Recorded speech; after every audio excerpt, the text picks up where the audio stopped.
I want to welcome you to our Hope session tonight, and I am really, really hopeful that maybe the insights that we'll be able to provide for you this evening will be about how do we move through grief on just a simple daily basis. I don't know how to explain to you enough of how much life has to be just very, very daily right now. Most grievers would tell you that they felt like that life had to be some days just moment to moment, breath to breath, hour to hour. And I know that we live in a culture that is a very fast-paced culture. It feels like no one has the time to slow down. But what I can assure you about is when it comes to grief and everything that it is bringing to your life right now, in order to experience healing, we have got to give into it. You have got to slow down. And the one life skill that we hope throughout all of our sessions together that we are going to be able to help you to see the need and help to make it maybe a closer reality for you is we have got to talk about the need to live just one day at a time. I say it to so many grievers over and over and over. We live one day at a time with God's help. That's how we do life, and that is certainly how we move through grief. Unfortunately, the very worst thing that you could do is try to escape from your pain. I know that the world offers lots of ways that you could maybe numb your pain or try to escape it or not face it, but sooner or later we have to face it.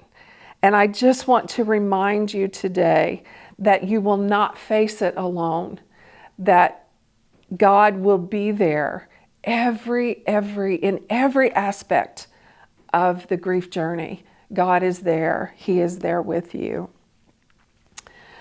One of the reasons that we try to really talk about living very daily is because that we know, all of us who have been through grief before know, if you think about and let your mind dwell on the fact that on this side of heaven, you will not be able to see or be in the physical presence of your loved one anymore.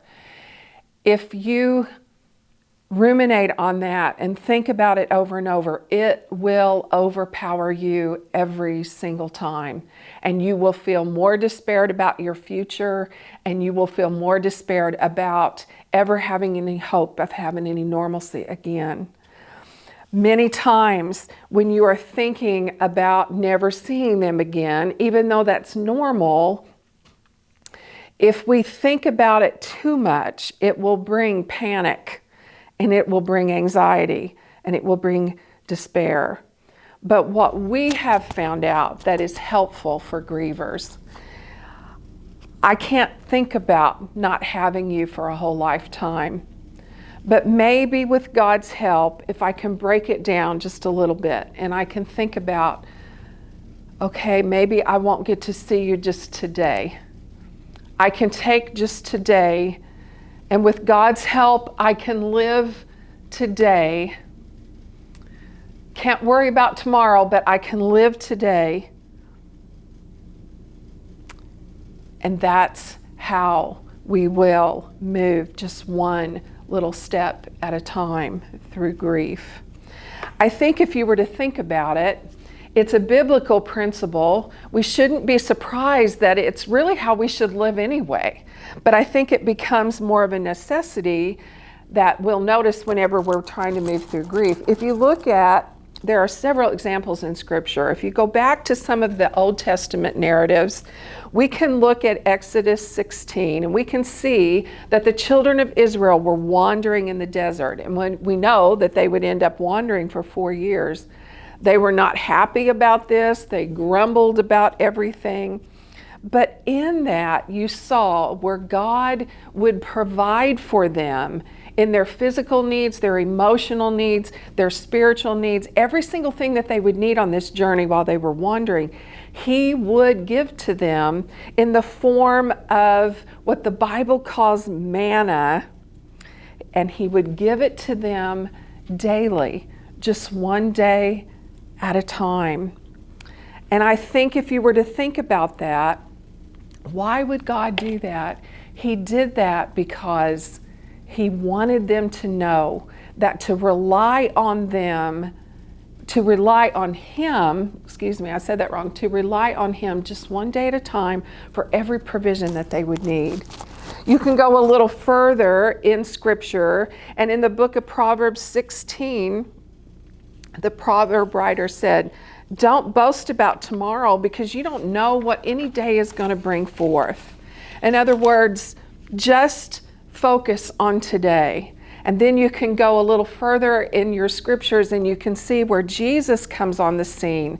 And he was very much in line with these same teachings as he would tell his disciples they were to pray for their daily bread.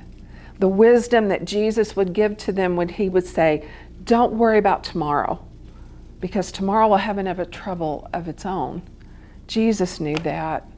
He knew that we needed to take just one day. And I think that the promise in Scripture is, God says, I have more than enough strength that you're going to need for just today. Rely on me just today.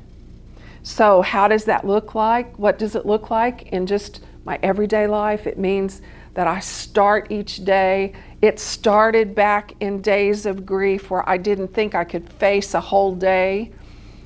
It has been my practice since then. It has helped me through many, many other losses in life. I come back to and I say, I can't think too far in the future, but I can take today. God says that he will give me the strength beyond myself through the presence of his Holy Spirit.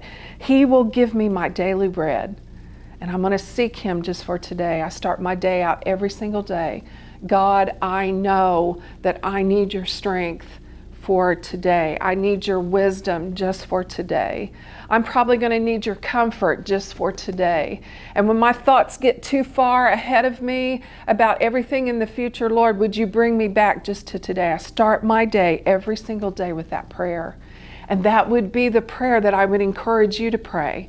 Ask God to help you in just today, to live just today with his help. There are 5 basic areas of your life that we need to tend to every single day, as grief has affected every single part of your life. The first part of your life that I would say on a daily basis that's going to need attention, I want to remind you again, and I've told you this, I'm a nurse, so I do think of this, but your physical health. I remind you, I think this was in another session, but you are susceptible to infections and an illness right now.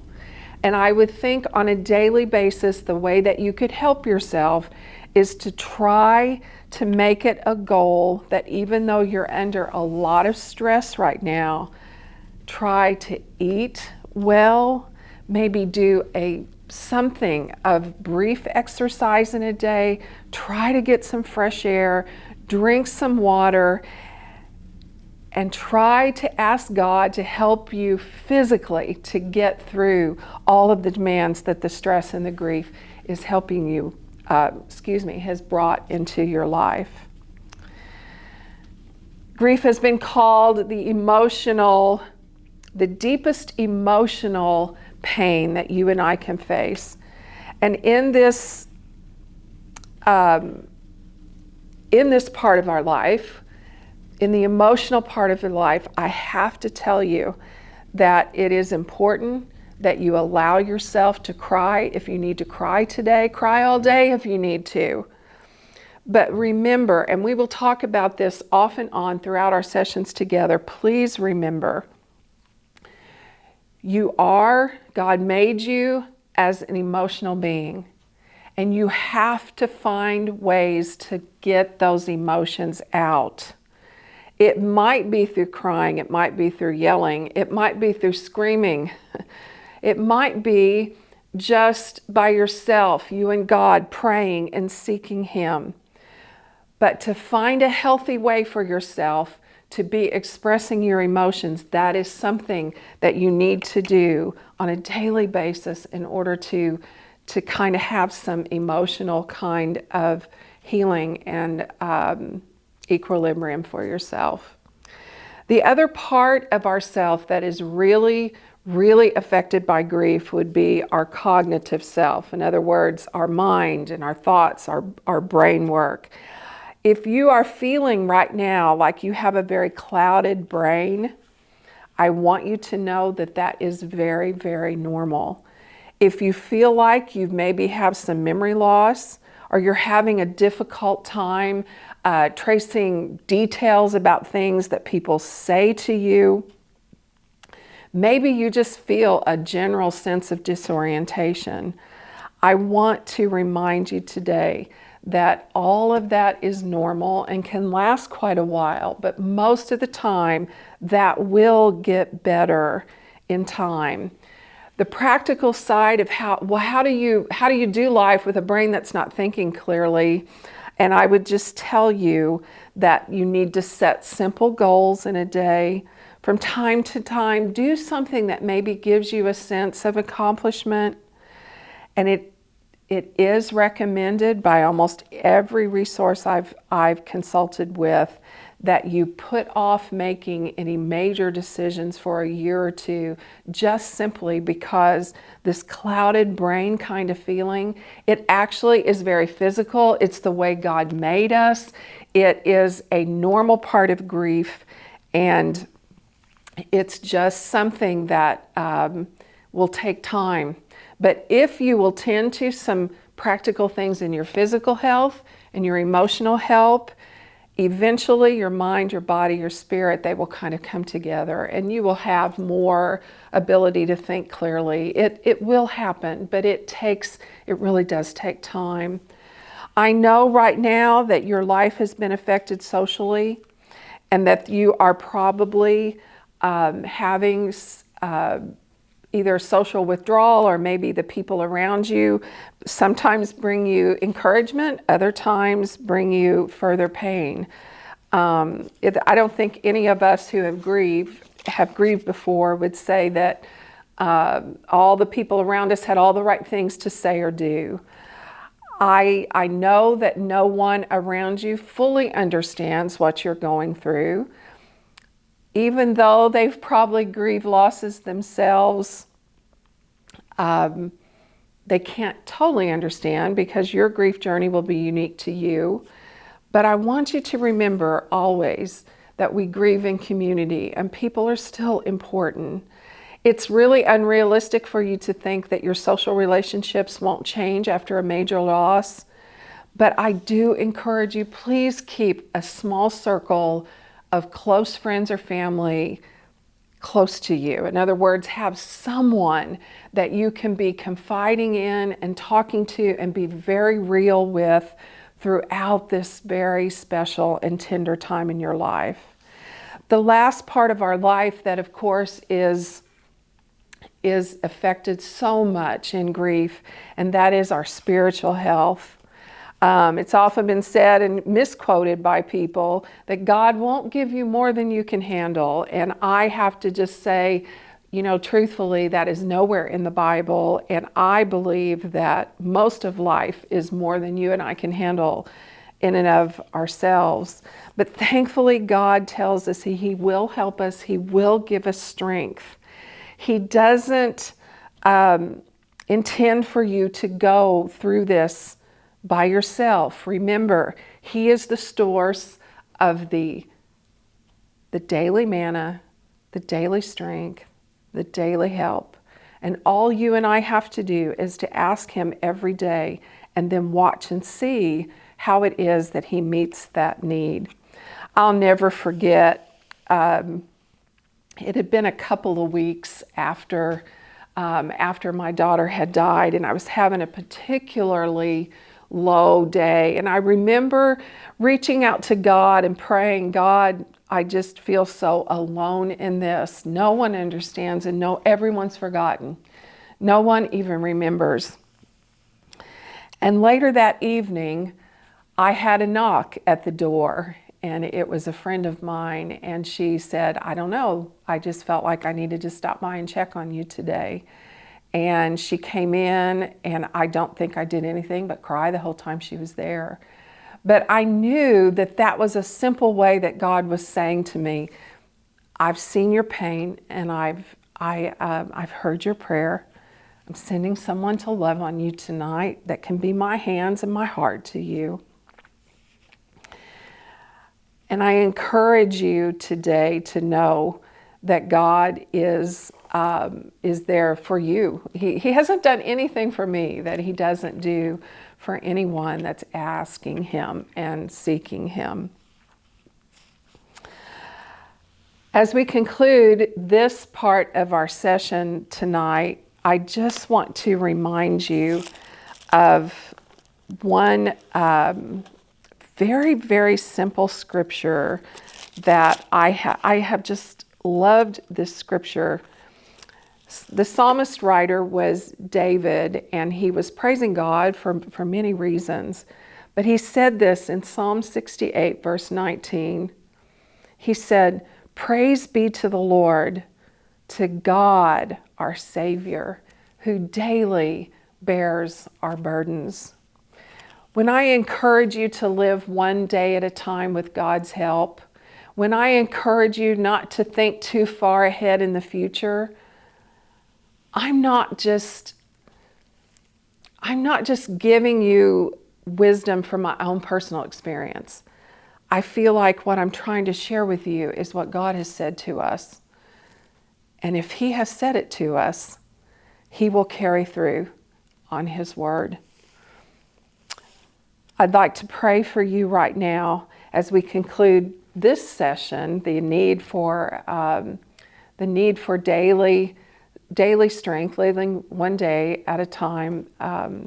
Let's close our time together in prayer. Father, you know who's listening to this message, and I don't know where they are in their faith journey or where they are in their grief journey. But I do know that the chances are, if they've reached out to us on an online session, that they are probably in a place that they're just wondering, how in the world am I going to get through this? And I'm asking you today, Father, to minister to their need very personally. I'm asking you to reassure them that your promises will hold throughout this entire journey. I'm asking you to help them to have the life skill to live just one day at a time in your strength. If they don't know you right now, maybe don't even know how to call out to you, I'm asking that you would bring us together, that we can teach them of you and lead them to you. Maybe they know you and they feel distanced from you right now because of the pain in their heart. And I would ask you, Lord, if you will minister to them. I ask you to anoint my words. My words are so feeble, Lord.